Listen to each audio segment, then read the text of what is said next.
You're listening to the For I Will Be With You podcast. For I Will Be With You. Daily reflections on recovery from the Bible.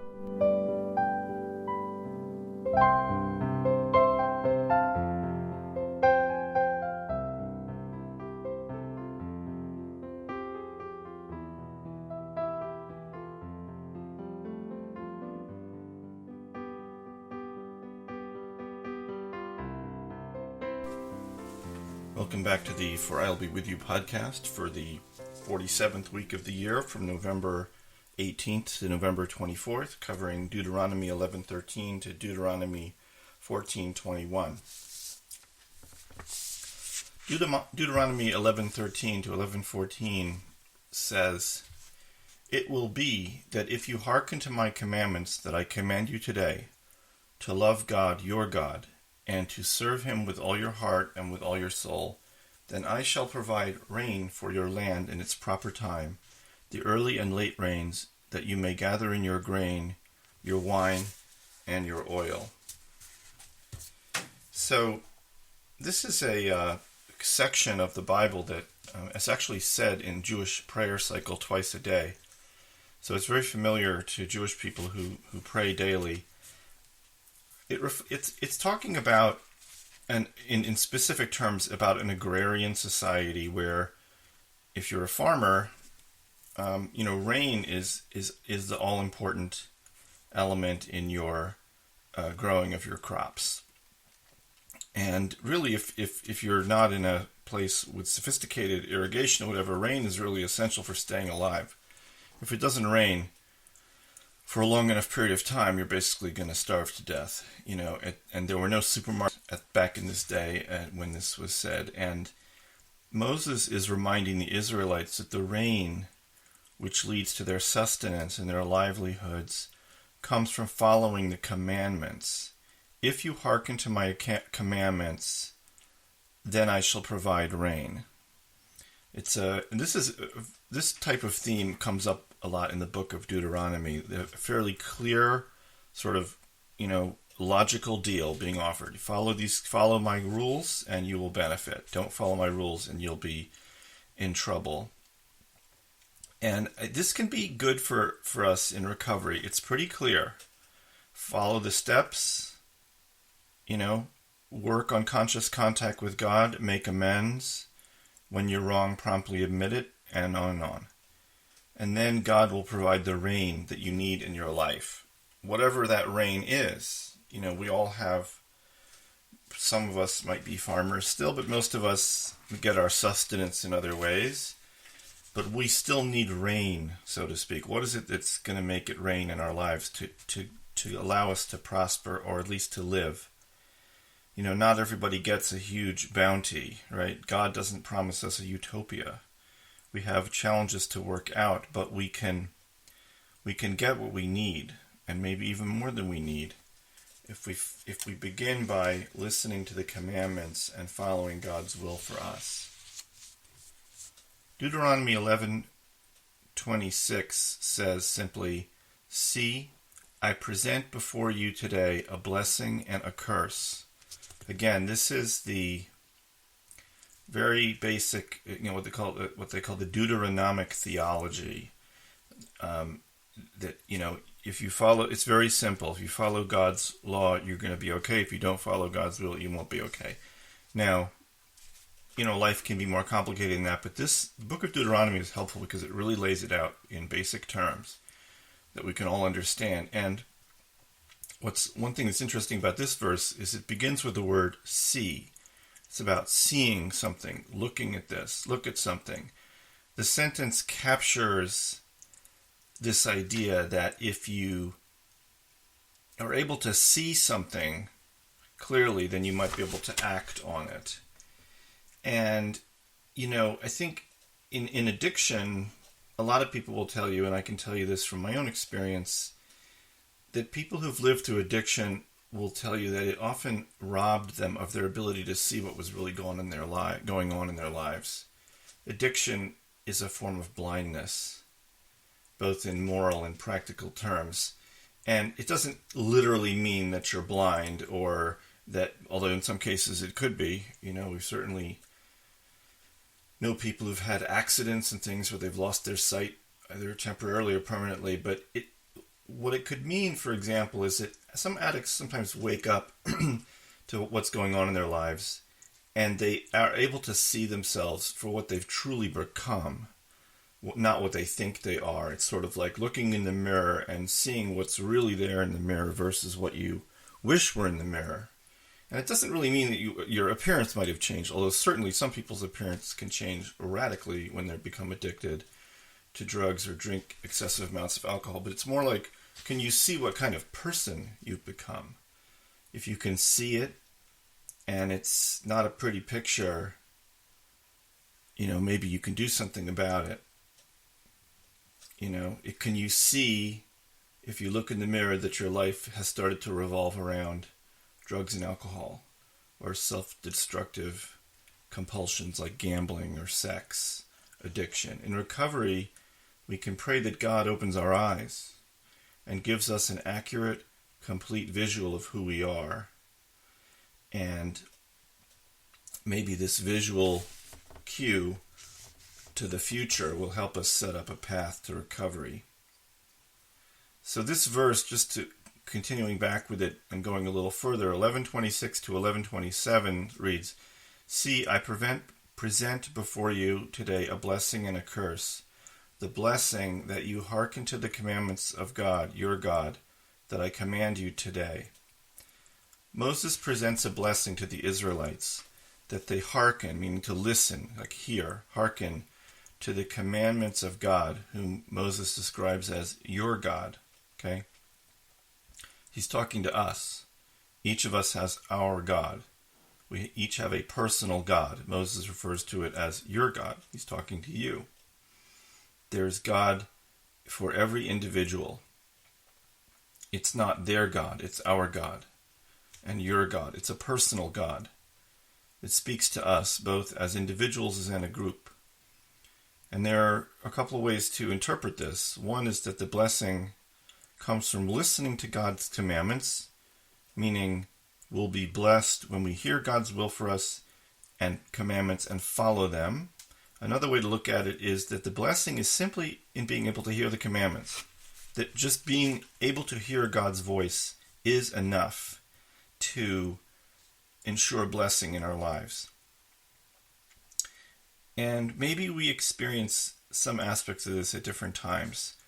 For many of us, it can just be a huge blessing to wake up and realize that God is speaking to us. Maybe we don't really understand what God is saying, but we realize that God is in our life. That alone is a source of blessing. But we can progress and we can become better at determining what we think God is trying to say to us. What is God's will for us? If we can really open our ears and listen to what God is trying to tell us. And remember at the base of it that we have the potential to have a personal relationship with God. This is a relationship that can restore us to sanity.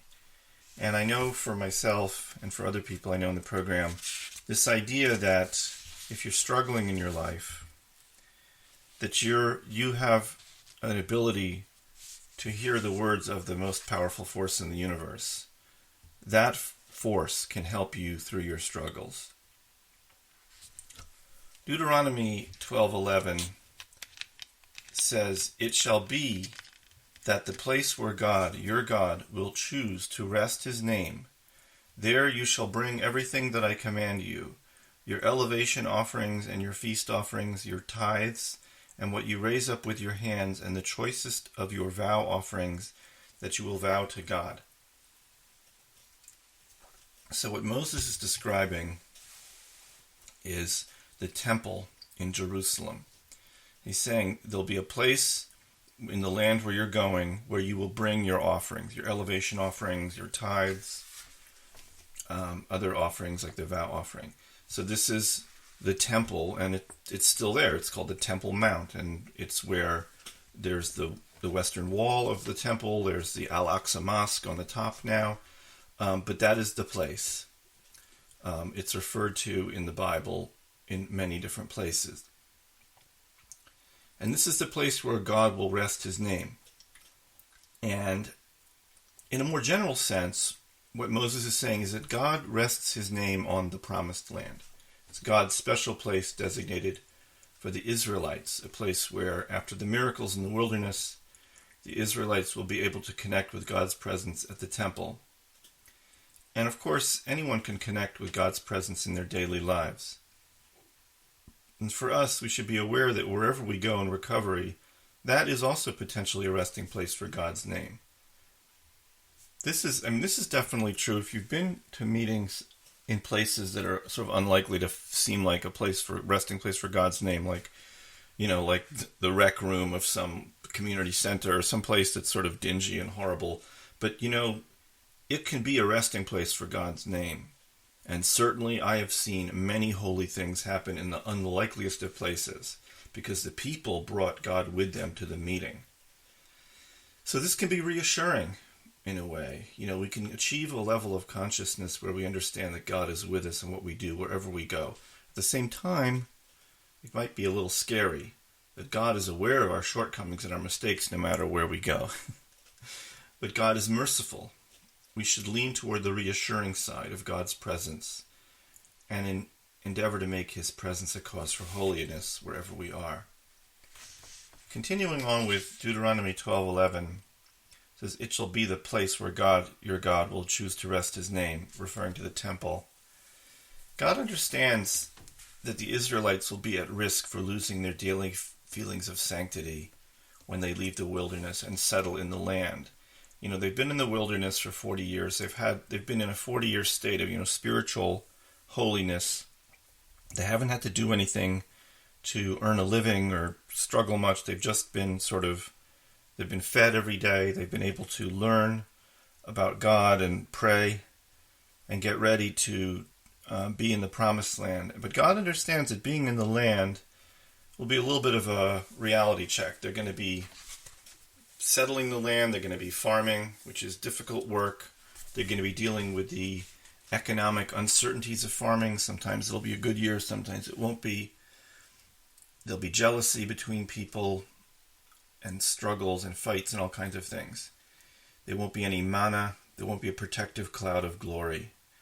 So God commands the Israelites to bring daily sacrifices in the temple in Jerusalem as a way to maintain the connection.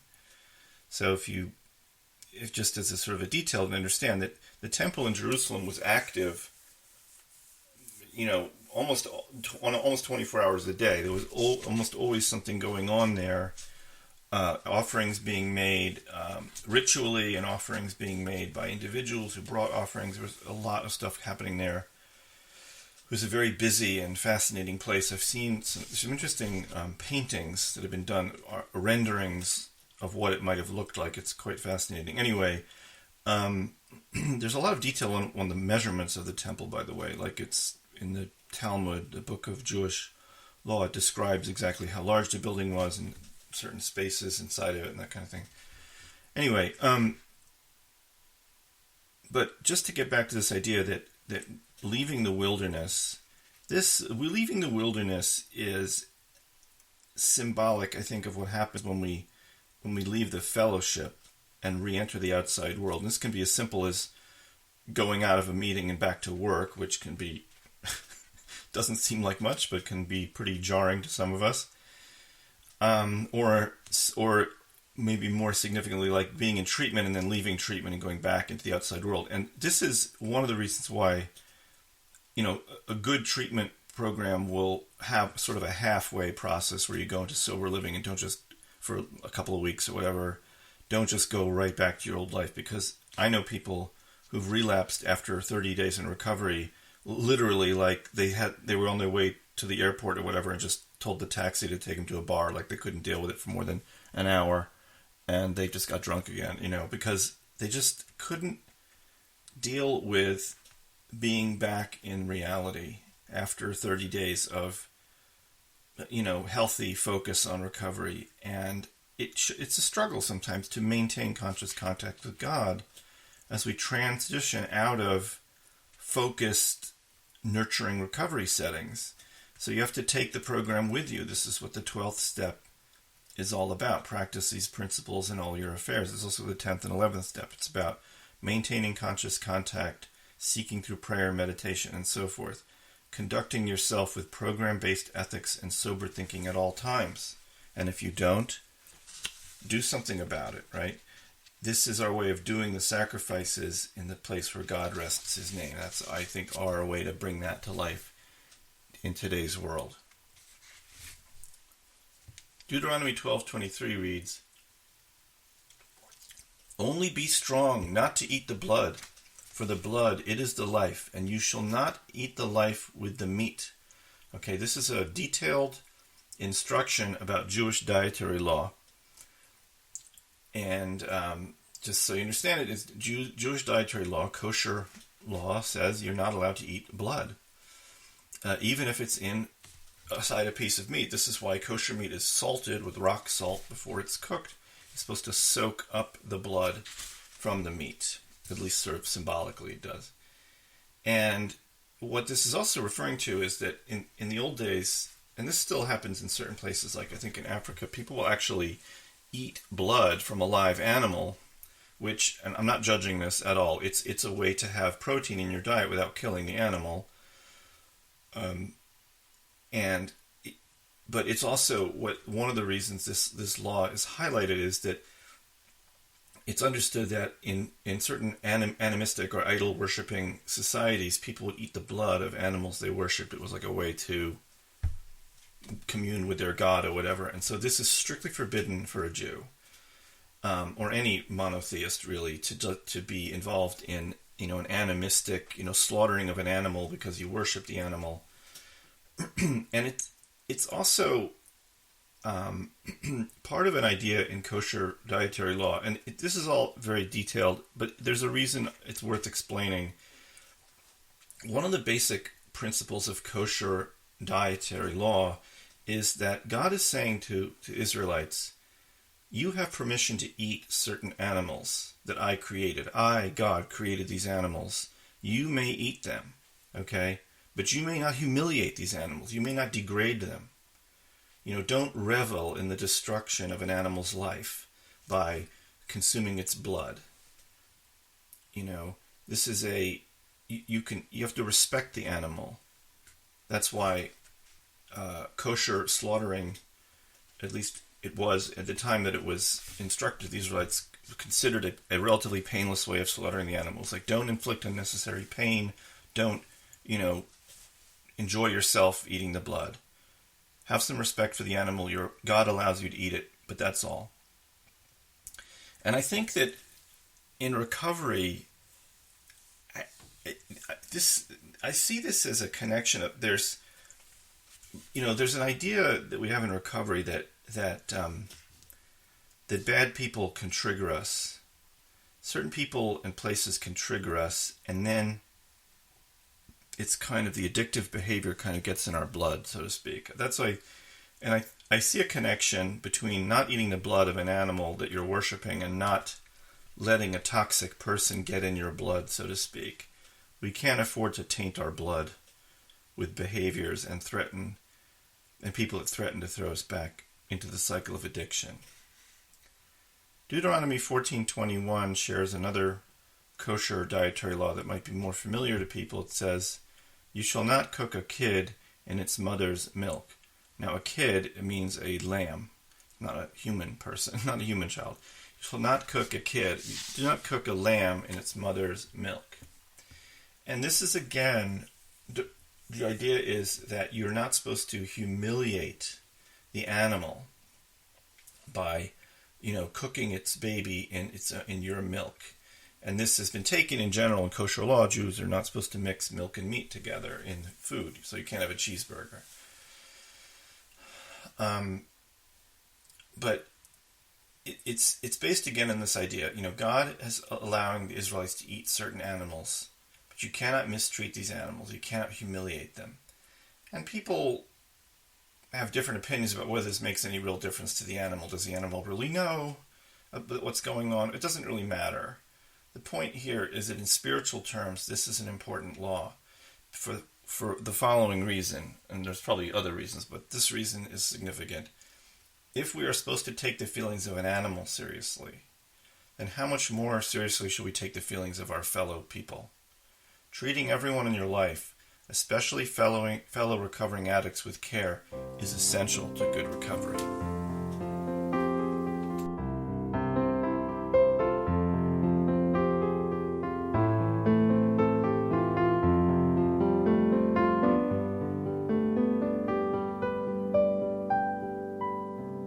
You've been listening to the For I Will Be With You podcast. Daily reflections on recovery from the Bible. www.foriwillbewithyou.com